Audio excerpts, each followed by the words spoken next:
Mari! Olá pessoal, professora Michele de inglês aqui com vocês na plataforma Gonçalves Dias mais uma vez, no projeto do Governo do Estado do Maranhão, através da Secretaria de Estado de Educação, oferecendo para vocês um preparatório para a prova do Enem e para a prova do PAS-UEMA.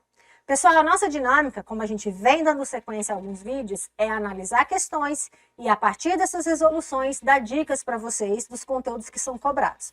Vocês sabem que no caso, na prova de língua estrangeira, a gente vai trabalhar com leitura e interpretação textual. Só que dentro dessa leitura e interpretação textual, a gente pode usar o que nós chamamos de estratégias de leitura. Nós já falamos de skimming, já falamos de scanning, que são leituras dinâmicas, nós já falamos da importância dos gêneros textuais. E hoje eu quero falar com vocês especificamente sobre cognates e false cognates, ou seja, aquelas palavrinhas amigas que vão te ajudar e aquelas palavrinhas que são falcianas que podem te atrapalhar no texto. Bom? Então vamos lá. Quando a gente pensa em cognato e falso cognato, é a gente pensar que entre duas línguas existe uma semelhança na sua origem. Então, etimologicamente falando, é você pensar que uma palavra que veio do latim também é usado na língua portuguesa e na língua inglesa. Portanto, essa palavra ela vai ser fácil de você identificar o que ela significa. O que é o falso cognato? É quando você olha para aquela palavra, você pensa que ela parece com alguma coisa em português, mas o significado dela é outra. Por isso que ela é chamada de falso cognato, que ela te engana, ela te atrapalha. A boa notícia é que tem mais cognato do que falso cognato. E por que os falsos cognatos existem? Porque ao longo da história, você tem mudança de sentido das palavras, então às vezes no passado a palavra tinha um significado, mas hoje em dia ela tem outro. E em outros casos é que apesar das palavras serem semelhantes, elas têm origens diferentes. Então você vai ter, obviamente, sentidos também desiguais, certo? Aqui eu trouxe um texto para vocês da prova mais recente da UEMA, do ano passado, um texto do PAS-UEMA regular. Um texto um pouquinho mais extenso, como a gente vem falando. Aqui não é um texto de referência bibliográfica, é um texto de notícia, é um texto informativo. Tem um título, que é importante vocês analisarem, mas a dica que eu dou para vocês, tanto para o Enem quanto para o EMA, e eu sempre repito isso em todos os vídeos, é que você comece pela questão. Essa questão ela foi extraída, por exemplo, de um veículo de imprensa chamado Eastern Daily, que é como se fosse um jornal diário. Olha a pergunta. Based on Phoebe's mother complaining about her suffering bullying daughter, one can say that after such a negative experience, Phoebe. Então, o texto, aqui são as alternativas. O texto está chamando atenção para quê? O texto que foi, a questão está chamando atenção para o texto de que forma? Que o texto é baseado num depoimento de uma mãe, que é a mãe de uma pessoa, de uma menina chamada Phoebe, e ela coloca na sua argumentação uma reclamação. Ela reclama do quê? Que a filha dela está sofrendo bullying na escola. Eu já citei para vocês anteriormente que é comum nos enunciados da UEMA eles colocarem essa palavrinha aqui, ó, one. Esse one não é o número 1. Esse one é um pronome indefinido para falar de uma pessoa. Então, com base nesse relato da mãe que reclama do bullying que a filha vem sofrendo na escola, alguém pode dizer, uma pessoa quando lê, pode dizer que após passar por uma experiência tão negativa, o que aconteceu com a Phoebe? É isso que o texto está querendo que você encontre. Então, você vai voltar para o texto para tentar localizar quais são as palavras parecidas com o português, quais são as palavras que me ajudam a entender o que o texto está falando, para eu tentar identificar quais são os adjetivos que são atribuídos a Phoebe, que é a menina que sofre o bullying. De cara, você já consegue imaginar, pelo senso comum, pelo conhecimento prévio que você tem, como que fica uma pessoa depois de sofrer bullying. Né? Você consegue ter algumas ideias a respeito disso. Ela não fica feliz, né? Ela não fica uma pessoa alegre. Então, você consegue já fazer algumas interpretações prévias quanto a isso. O título diz assim, Sprowston mother, Sprowston, é um nome próprio, é o nome de uma cidade, tá? Então você não vai traduzir. A mãe dessa cidade in standoff with school over bullying. Standoff é uma batalha. Então a mãe está enfrentando uma batalha contra a escola. Porque na percepção dela, a filha vem sofrendo bullying e a escola não tem feito nada a respeito. O texto foi escrito por essa pessoa aqui, David Hanna. Esse repórter é um especialista em Health and Education, saúde e educação, por isso a gente associa os dois temas. E no começo do texto a gente vai ver a descrição da situação. Então, ela vai colocar, você vai procurar palavras que você conhece, palavras que são parecidas com português. Olha uma palavra parecida com português aqui, ó. Brutal bullying. Bullying brutal. É assim que a mãe descreve o bullying que a filha vem sofrendo. A Rebecca Everson é uma pessoa que está falando do tratamento de uma menina, da filha, da Phoebe, que tem 12 anos de idade. E o que ela diz? Que ela sofre so severe that the youngest has been left a shell of a girl. Aqui, que está entre aspas, é uma expressão, é como se ela fosse só uma casca, uma concha do que seria uma garota, um resto do que seria uma garota, como se ela não fosse uma garota por completo, tá bom? Ela vai chamando isso, uma carcaça, tá bom? She says, no 8º ano dessa escola, aí aqui você vê de novo os nomes próprios, is subject to cruel messages. Ela recebe mensagens cruéis nas plataformas de mídia social. Aí ele cita quais são as plataformas. Isso você consegue identificar sem dificuldade, porque são palavras da língua estrangeira que a gente usa em português. A questão da filha, toda vez que aparece daughter, é filha. Quando aparece Phoebe, é o nome da menina. É falando sobre essa situação. Olha como ela descreve a Phoebe, ó. The bullying Phoebe has suffered has been awful. Tem sido horrível. They send her messages. Eles mandam mensagens para ela chamando de tudo que é nome. It's brutal. É brutal. Ela fala de novo sobre levar isso para atenção para a escola, sobre chamar atenção, e a escola have done nothing. A escola não fez nada. E aqui você começa a ver o relato, por exemplo, dos professores. The school said they would talk to the girls. A escola disse que ia falar com as meninas envolvidas. Algumas das meninas que sofrem o cyberbullying também são de outras escolas. Ou seja, a escola não pode fazer nada porque os estudantes fazem parte de outra. Olha aqui a descrição da Phoebe, ó. Phoebe is a shell of a girl. She was before. Ela virou uma carcaça do que ela era antes, né? Um resquício, uma lembrança do que ela era anteriormente. Ela não fez nada para merecer isso e ela está assustada, tá apavorada de voltar para a escola. A mãe, logicamente, acha que isso não é justo. Então, quando a gente vai olhar as alternativas que a OEM oferece para a gente nessa questão, ela não usa literalmente todas as palavras que estão no texto. Letra A, a gente está procurando como que a Phoebe se sente. Letra A, deserve all this bullying. Ela merecia todo esse bullying. Claro que não. Letra B, became brutal, awful and unsafe person. A Phoebe se tornou uma pessoa brutal, uma pessoa horrorosa. Não foi isso que aconteceu, isso é o que fizeram com ela. A letra C, começou a praticar bullying com outras meninas em escolas que estão na vizinhança. O texto não falou isso. Letra D, planeja evitar a escola fazendo de conta que ela estava sofrendo bullying. Isso não foi citado no texto. Então, a nossa alternativa é justamente a letra E, que vai falar que ela se tornou uma pessoa empty, quer dizer, vazia de emoção, de esperança, e ela passou a ficar isolada. Então, olha que essa questão, apesar de ser uma questão técnica, que você tem que analisar o vocabulário e etc., ela também é uma questão interpretativa, porque essas palavras não estão ao pé da letra lá no texto que foi apresentado, tá bom? Aqui já é um texto do Enem, e a gente está falando de cognato e falso cognato. Você tem uma campanha, um pôster, e a pergunta fala assim: a campanha desse pôster, direcionada aos croatas, tem como propósito.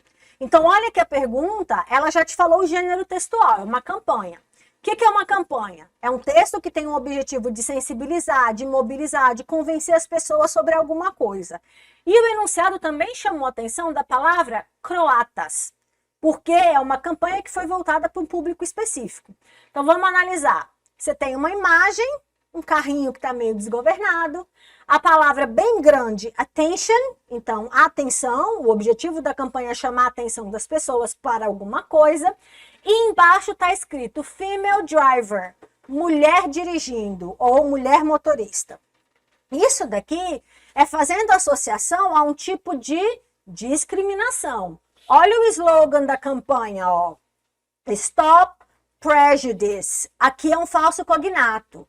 Prejudice parece com prejudicar, mas na verdade prejudice significa você utilizar ou fazer referência a preconceito. Discrimination é a discriminação. Então, o que a campanha está dizendo? Pare o preconceito, pare a discriminação. Discriminação e preconceito contra quem? Contra a mulher que dirige.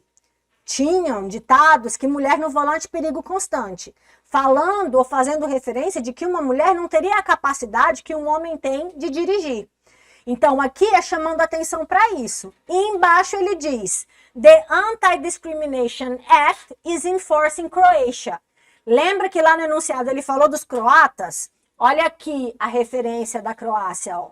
Que lá na Croácia tem uma lei que está em vigor que pune pessoas que causam ou que praticam discriminação em relação a esse tópico. Então, a nossa resposta é fazer um alerta, você viu que estava bem grandão lá, attention, aos cidadãos da Croácia, que existe uma lei em vigor contra a discriminação do tema que nós vimos na campanha. Outra questão da UEMA, de novo um texto bem extenso. Percebem a diferença entre uma questão que você tem no Enem e uma questão que vocês encontram na prova do PAS? São textos bem diferentes. Você viu que no Enem, uma imagem, uma pergunta pequenininha, um comando bem pequeno. E na sequência você tem, no caso da UEMA, textos bem maiores. Todo esse material que a gente está mostrando para vocês, pessoal, está disponível em apostila, em PDF. Então, esses textos enormes que eu estou mostrando para vocês, vocês depois podem olhar com calma, praticar, aplicar todas essas dicas que a gente está dando para vocês. Todas as matérias, todos os componentes curriculares, vocês encontram esses PDFs disponíveis, tá bom? Na plataforma Gonçalves Dias, beleza? Lá no link, vocês conseguem acessar no próprio link esse material. Outro texto da UEMA, aqui vocês têm a informação, são vários parágrafos, então eu vou passar porque vocês não vão ler esses textos todos agora nessa videoaula. E vamos ver qual é a pergunta, para a gente saber o que a gente tem que localizar. A questão 23. The traits of a person who's grown up in a low context culture country is... Então, olha que a pergunta, ela destacou para nós algumas palavras-chave. Person, pessoa. Low, significa abaixo. E aí, palavras parecidas com português. Contexto, cultura e country, país. Que é uma palavra que muita gente conhece, muita gente que faz inglês já sabe que significa país. Então, esse texto quer saber quais são os traços, as características que uma pessoa tem, uma pessoa que cresceu nesse tipo de contexto, que cresceu num contexto de país, que tem um contexto cultural mais baixo, que tipo de traço ou que tipo de característica ela tem. Então, se eu voltar lá para o texto e mostrar para vocês o título, olha como o título aparece. Low Context versus High Context Culture. É um texto que traz um comparativo entre diferentes culturas. Culturas de baixo contexto versus ou contra cultura de alto contexto. Então, ao longo do texto, ele vai fazer comparações entre culturas. Por exemplo, aqui ele vai citar a Coreia do Sul em algum momento. Por exemplo, na Coreia do Sul, as pessoas têm o hábito disso, disso e disso. Pessoas de outros países que têm um contexto mais baixo, e a gente pode pensar em contexto econômico, por exemplo, ou socioeconômico, aí você vai ver que essas pessoas têm traços mais diferentes. Então, se a minha pergunta é sobre low context person, eu vou procurar no texto onde é que está falando de low context culture. Bem aqui, ó, primeiro parágrafo ele fez a introdução, tal. Olha aqui no segundo parágrafo. In low context culture, nesse tipo aqui de cultura de contexto mais baixo, people, pessoas, lembra que lá na pergunta era person, pessoas são esperadas para ser mais diretas e dizerem o que elas pensam.